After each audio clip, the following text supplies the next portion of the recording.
السلام علیکم اسٹوڈینٹس، آج ہم قندیلی ادب میں دیے گئے لہجے پڑھیں گے۔ فروش، بت فروش، عطر فروش، کتب فروش، گل فروش۔ فہم، کم فہم، معاملہ فہم، اشارہ فہم۔ کار، اداکار، صنعت کار، فنکار۔ کدا، بت کدا، دولت کدا، آتش کدا۔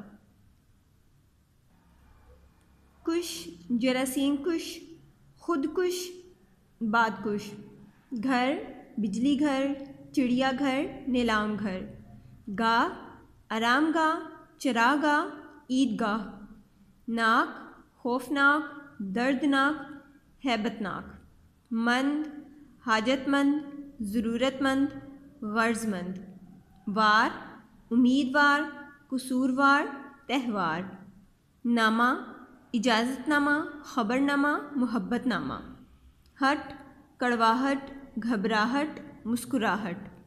ہار، ہونہار، ازہار، ازہار یعنی چراغ جلنا، اور اطہار پاک لوگ۔ یار، شہریار، ہوشیار، آبیار۔ یاب، فتح یاب، کامیاب، صحت یاب۔ یافتہ، انعام یافتہ، ترقی یافتہ، تربیت یافتہ۔ گار، پرہیزگار، خدمتگار، مددگار۔ آگے ہے پرکشش، پرکیف۔ اسٹوڈینٹس، یہ لفظ ہمارا سابقہ ہے، اس کو ہم لاحقہ میں کنسیڈر نہیں کریں گے۔ اس کے ساتھ آج ہم نے مضمون پڑھنا ہے، ہم مشقی مضامین پڑھ رہے ہیں، تو ان میں آج ہمارا مضمون ہے، عنوان ہے میرا پاکستان۔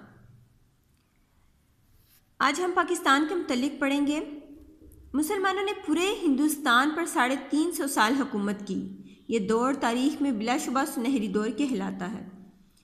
آخر مسلم حکومت زوال کا شکار ہو گئی۔ انگریز یہاں تجارت کی غرض سے آئے تھے، لیکن انہوں نے یہاں پاؤں پھیلانے شروع کر دیے اور آخرکار پورے برصغیر پر چھا گئے۔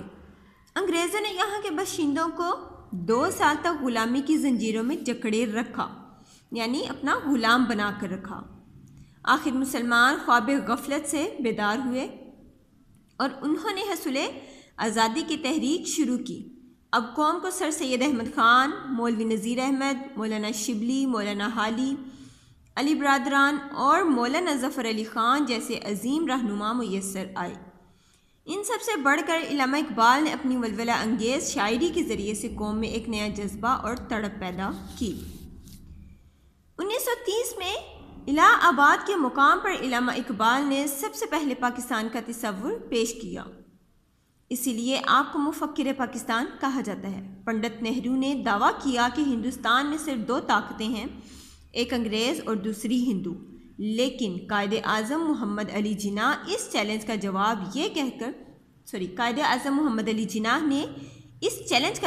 یہ کہہ کر دیا کہ یہاں 3 طاقتیں ہیں اور تیسری طاقت مسلمان ہے۔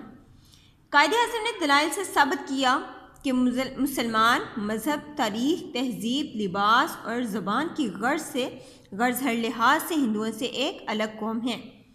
یہی 2 قومی نظریہ قیام پاکستان کی بنیاد بنا۔ 23 مارچ 1940 کو لاہور میں مسلم لیگ کا سالانہ اجلاس ہوا، جس میں تاریخی قرارداد پاکستان منظور کی گئی۔